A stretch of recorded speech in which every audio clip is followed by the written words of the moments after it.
Hello guys, இந்த வீடியோவில் நீங்கள் பார்க்குற இந்த லேடியோட நேம் பெர்னாண்டா. ட்ராவலிங்கில் பைக் ரைடிங் ரொம்ப ஃபேமஸ். பைக் ரைடிங் அப்படின்னு பசங்க தான் அங்கிற நிலைமை மாதிரி இப்போ தான் பொண்ணுங்களும் வந்துட்டுருக்குறாங்க. இந்த லேடி பிரேசில் அண்ட் ஸ்பெயின் இரண்டு நாட்டோட குடியுரிமையும் வச்சுருக்கிறாங்க.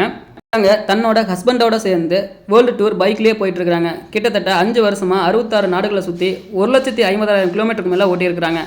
இவங்க ரீசெண்டாக தென்னிந்தியா வந்துட்டு வட இந்தியா போயிருக்கிறாங்க. பாகல்பூர் போக ஜார்க்கண்ட் மாநிலம் வழியாக போயிருக்காங்க.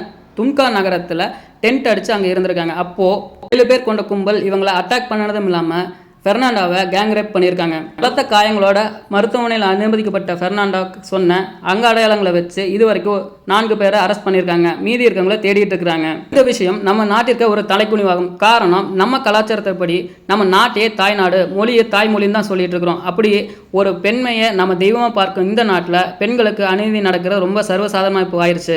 என்ன கேட்டால் இந்த மாதிரி ஆட்களுக்கு மரண தண்டனையெல்லாம் பத்தாதுங்க. நம்ம ஊரில் சொல்கிற மாதிரி மார்கள் வாங்குறதுன்னு சொல்லுவாங்க. அந்த மாதிரி வாங்கி போட்டுட்டு ஊர் மக்கள் முன்னாடி நம்ம அரேபியர் நாடுகளில் கொடுக்குற தண்டனை மாதிரி தான் கொடுக்கணும். அதை பார்த்து மற்ற மக்களும் திருந்தணும். இந்த வீடியோ அவங்க ஹாஸ்பிட்டலில் இருக்கும்போது அவங்களோட இன்ஸ்டாகிராம் ஐடியில் அவங்க போட்டது தாங்க. பெரிய பெரிய ஊடகங்கள்லாம் இதை பற்றி பேசல, ஆனால் யூடியூபர்ஸும் ட்ராவலர்ஸும் இதை பற்றி பேசிகிட்டு இருக்கிறாங்க. இப்போ எல்லாம் பெண்களை ஒரு வியாபார பொருளாக பார்க்குறதும் அவங்கள எதிர்க்க முடியுதுன்னா அவங்களோட கேரக்டரை தப்பாக பேசுகிறதும் வாடிக்கையாக போச்சு.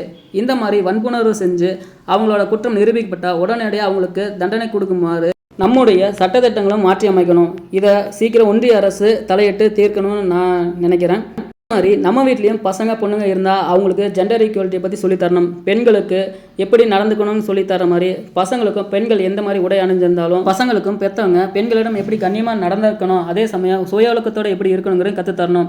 பாதுகாப்பான சமுதாயத்தை உருவாக்குறது நம்மளோட அனைவரின் கடமையாகும்.